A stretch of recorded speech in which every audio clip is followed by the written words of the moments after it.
I think we're on. Is it about time? I think it is. Hello, sequestered mystics. Here we are again on another day of reading an installment of My Life with the Spirits. So far, we've read Chapter 1, I Am Born. Chapter 2, My Vision of Christ. Chapter 3, I Die. And yesterday we did Chapter 4, I Descend into Hell. Now today we're going to be working on Chapter 5. It's a short chapter, so you'll be able to get on with your day.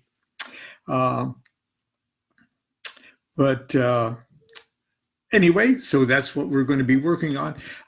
If you missed the earlier little broadcasts here, they're all still on my webpage, or excuse me, my Facebook page. So just scroll down, and you can completely catch up if you've missed the earlier ones. So now we're going to start with Chapter 5, which is called Altar Boy.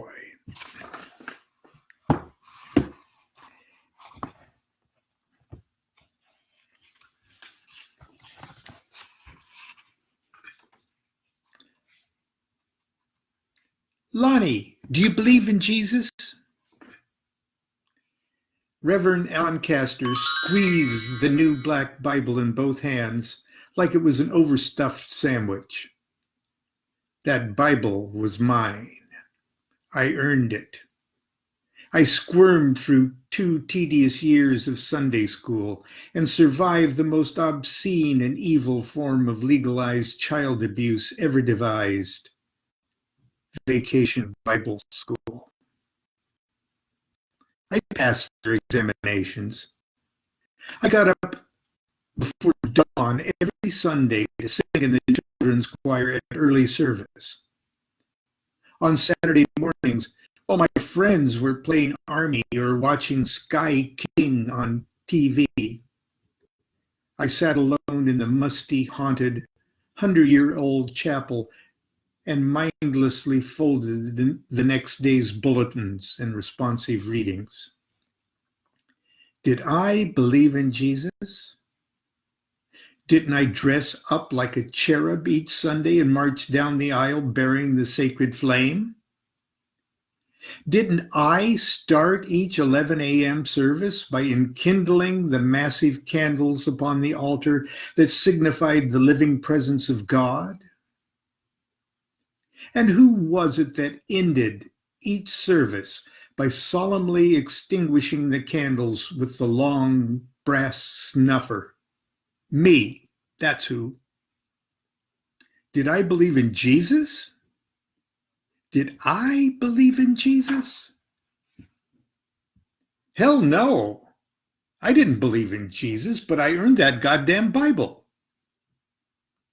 Now, standing before the altar of God in front of my parents and the entire congregation, I was going to have to lie to get it. Yes, sir. I was 9 years old and at last a full-fledged Christian. Reverend Allen looked like he was going to cry. He handed me my prize, put his hand on my shoulder, and turned me toward the congregation. How old are you, Lonnie? 9. Do you say your prayers at night? Yes, sir. This was not a lie, for I prayed fervently every night, but not to Jesus, not to God.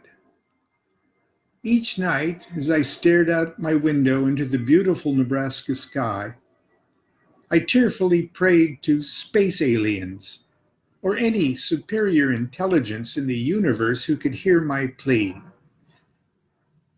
Get me out of Nebraska. Take me back to California. Take me anywhere. You can perform medical experiments on me. I don't care. Just get me out of here. Friends, this is our little candlelighter, Lon DuQuette. You may not recognize him without his little white gown, laughter, and his torch and snuffer, more laughter. Lonnie also sings in the carol choir and comes in on Saturdays to fold our bulletins. We're all sure he's going to grow to be a man of God. He then gently pushed me back toward my pew with a hearty, God bless you, Lonnie. What a dear man. But what he didn't know was that even though I was the virginal innocent who started and ended each service, I seldom stayed to hear his sermons. Each Sunday, after lighting the candles at the 11 o'clock service, I rushed back to the vestry, stripped out of my chasuble, and slipped out the side door. With my Timex strapped tightly to my impious wrist, I ran at top speed across the street, past the ancient bandstand and towering elms in Frankfurt Square, straight to the soda fountain of Thule's drugstore. There, after catching my breath, I lingered over my own Eucharist, a tuna salad sandwich with an unforgettable home-canned bread and butter pickle, and a cherry phosphate. I knew what heaven was. After my sandwich, I had just enough time to browse a comic book or two before rushing back to the church to close the service. I paid for this weekly orgy with the winnings from a weekly crap game I organized before Sunday school in the church basement. My father had been kind enough to teach me the rules to this venerable game, and I easily attracted a pool of easy marks, their pockets bulging with cash that would otherwise be destined for the offering plate. Predictably, the game was finally raided, and my bones confiscated by George Sorensen, a racist construction mogul and spiritual exhibitionist who had bullied his way into the position of Sunday school headmaster. Each week before the individual classes adjourned to their respective cells, he taught the General Assembly of all the grades in the large common room. Here we drank deep from the fountain of his bigoted wisdom, learning why people who lived before Jesus, including Adam, Eve, Abraham, and Socrates, were all burning in hell, and why blacks had to work for white people because Noah's grandson saw him naked. On the morning of my arrest, he strutted to the front of the assembly, held up my precious green dice in front of all the students and bellowed, "These evil dice was brung into God's house by one of your own classmates to steal God's money. I bet he thinks it's funny. I tell you one thing, God don't think it's funny. I ain't gonna tell you who done this. He knows who he is, and God knows who he is." Then, with a dramatic sweep of his hand, he hurled the dice into the trash can and added dramatically, "All I can say is, I'll pray for him." Now, as much as I despised George, "If their religion don't let them eat cows, why don't them godless Hindus start eating all them monkeys they got jumping around India?" Sorensen, I loved Reverend Allen. I admired his youthful enthusiasm and positive attitude. He had a beautiful young wife and I fantasized what life must be like in the rectory. He preached no hellfire and made it seem like it should be fun to be a Methodist, whether you believed in God or not. I was so comfortable with his brand of religion that even though I was a secret unbeliever, I told my parents I wanted to be a Methodist minister when I grew up. My free-thinking father attended service each week to show his support for this dynamic man who was sent by the bishop to build our new church.